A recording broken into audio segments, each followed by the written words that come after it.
Greetings, Onefinity Elite users. In the past few days, I've seen more than one post regarding getting the JTech laser to work with the new Masso Elite controllers. So I thought I'd do a quick video. I don't think Onefinity has done anything for a video on this yet. Just try and help some people out. As we can see here, I have a JTech 7 watt. This is actually off my original woodworker that I've moved over to my Foreman. In this video, I'm going to assume you have all the wires hooked up correctly and that part of it is ready to go. With the Masso, you can get some really nice results, repeatable, very accurate alignment. These crib boards I struggled with my previous machine, trying to get the holes to stay aligned with the numbers and look right. With the Masso, with the offset and decent mount, you can get very accurate, repeatable results. I actually made my own mount. It's 3D printed. It's got some pins and stuff for positive alignment and then a collar that slips around the outside. And this is giving me very accurate, repeatable results.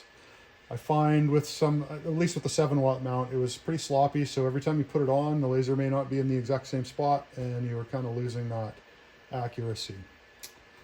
So here's what we want to do to get the laser going. We're going to go into the F1 screen. We're going to double click multi-head, laser engraving cutting. And in this dialog, we want to make sure that the box is checked beside enable laser engraving cutting. We want to make sure PWM frequency is 4000. You can set your own offsets to center of spindle to center of laser. It's going to be different for everybody. This is what it happens to be on mine.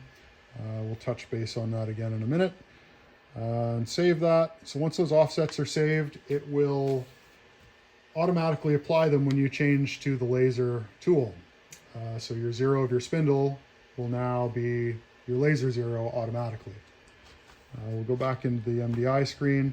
So right now you can see that I am on tool number 6, 1/8 compression bit, and my X and Y are 0. So what we want to do to get the laser going is we want to go into the MDI screen, which is a little button down in the corner there. MDI, we're going to go T111M6, run. So now you can see that's changed that tool to the laser engraving cutting, and it's also applied those offsets that we've entered. In this case, it's 4 mil by 87 mil difference. And so that's automatically aligned it to the center of the spindle. Now, obviously, those offsets are only as good as your mount and only as good as how you've measured it.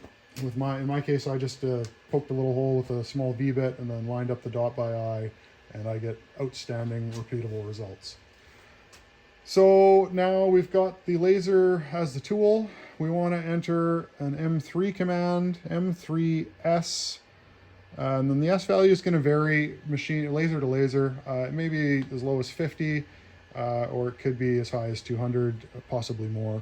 In my case, I know 180 is the minimum that's going to fire my laser, just based on having used it already. We're going to click run. You can see the laser is on now. To turn the laser off, we can click the laser button back on your Masso screen, and that shut it off. And it'll actually save that 180 value until you tell it something different. So if you need to move the laser to realign and then want to fire it again, you can just click the laser button again instead of having to enter the M3 command. You could also use M5 to shut it off in the MDI if you wanted, but why bother? There's a nice button there to push. So that is kind of the lowdown on getting the JTech up and going with the Elite Masso controller.